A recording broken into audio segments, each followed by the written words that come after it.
chapter 18, part 3.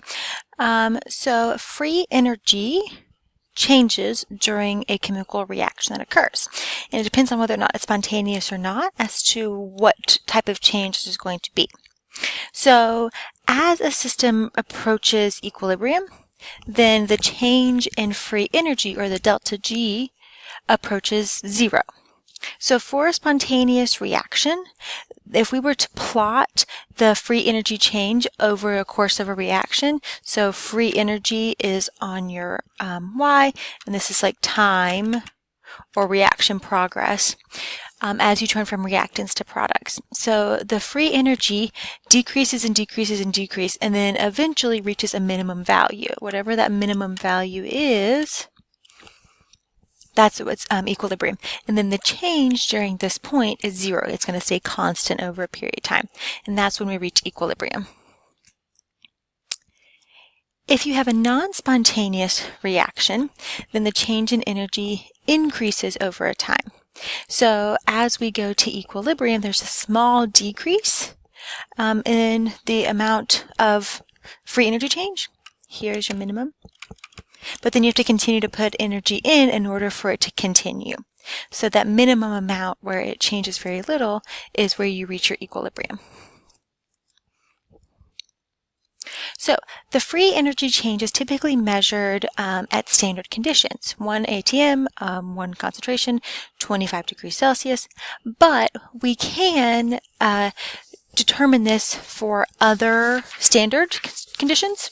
So if we're at different pressures or if we're at different states, then we can still figure out the enthalpy change or the free energy change for that reaction. So the delta G for any conditions is equal to the delta G standard plus the product of R times T times ln of K. So R is the ideal gas constant in terms of energy, so it's 8.31. T is your temperature, and then Q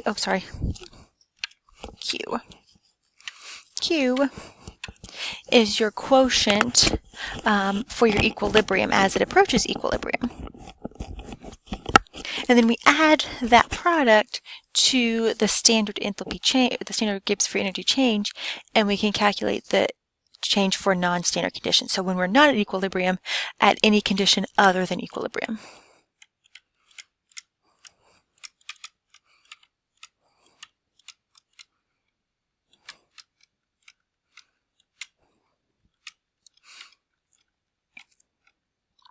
And remember, Q was found by doing products over reactants, the concentrations of each thing.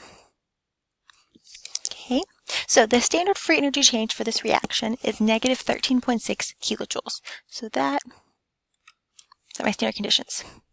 So what would the free energy change be when Q is 2.1 times 10 to the third? So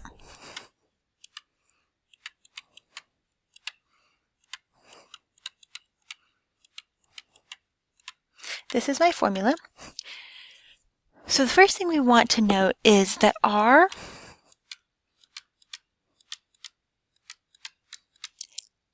has units of energy, but it's in terms of joules. And your delta G is in terms of kilojoules. So you have to change one into the other. I'm going to change my delta G into joules, so that way they match. So our Gibbs free energy change at this non-standard condition. So that's my standard free energy. Okay, T is my temperature, so 25 degrees Celsius is 298 Kelvin times the natural log of my Q value. Now in this case, it was given to you, but you could have easily determined it if you were given concentrations of each of your things.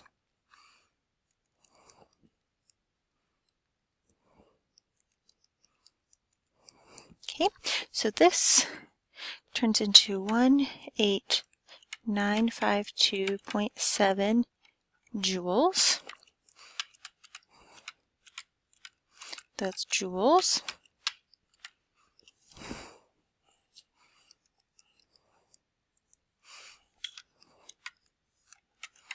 Five, 3, 5, 2.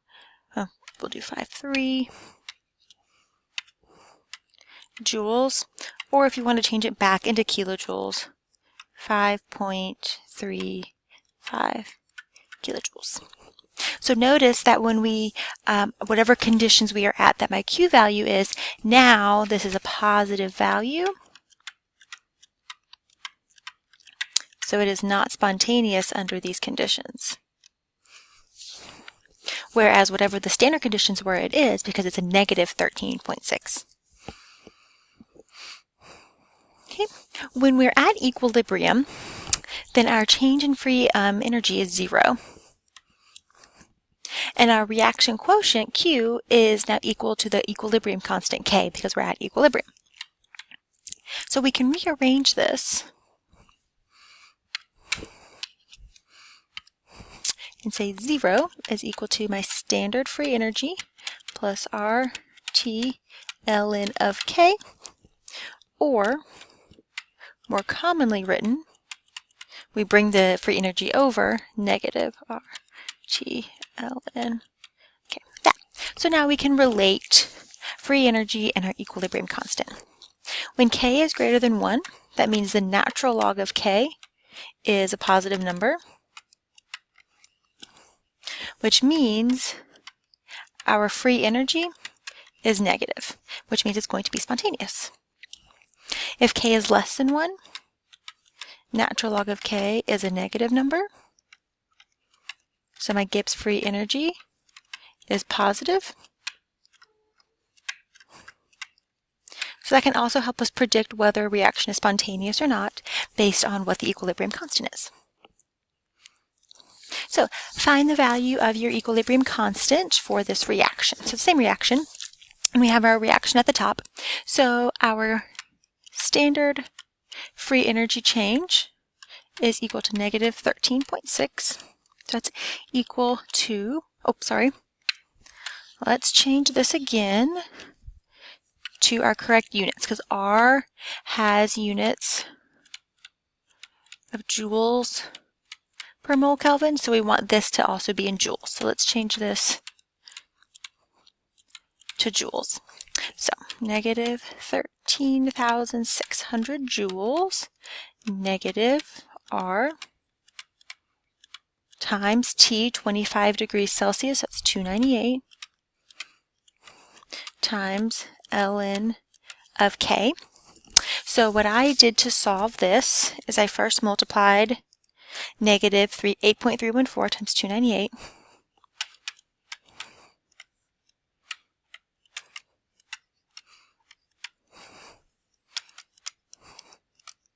then I divide both sides by negative 2,477.6.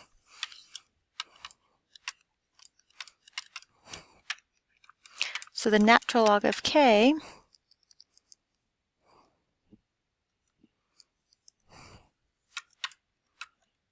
positive, because now the two negatives cancel out, 5.49. So to get rid of the natural log, you raise both sides to e raised to. That cancels out that. E raised to that will give me K.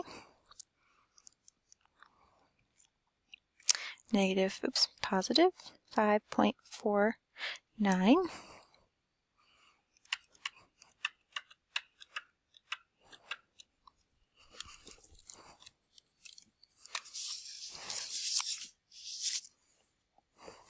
Hold on.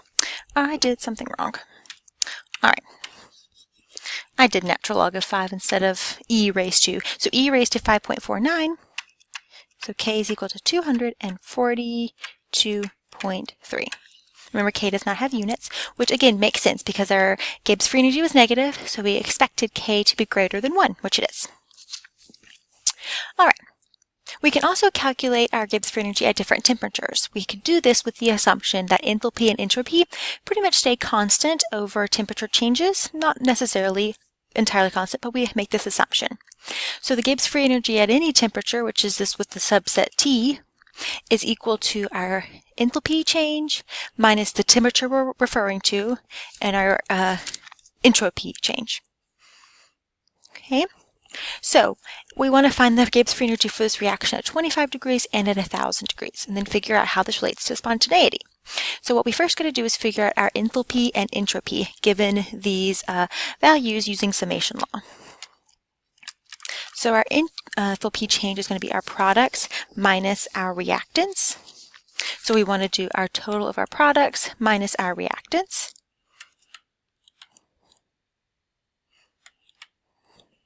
Nope, that's not right. 178.3 kilojoules. And the same thing for our entropy, our total products minus our reactants. We get 159 joules, but we want to make that in kilojoules. And that way they're both the same. So now we have numbers to plug into our Gibbs free energy formula.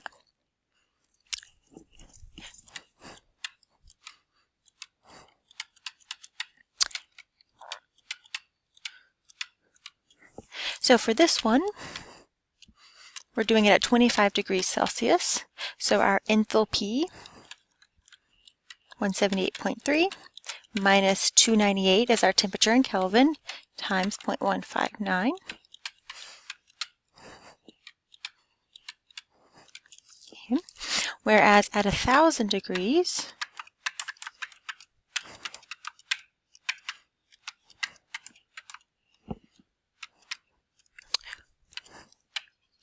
which is 73 times 159.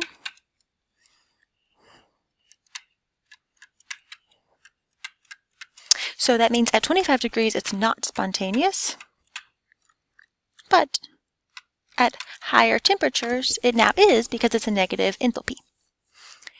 We could figure out what the minimum temperature we need to make it spontaneous by setting our Gibbs free energy to 0, plugging in our enthalpy. Because remember, 0 is sort of that threshold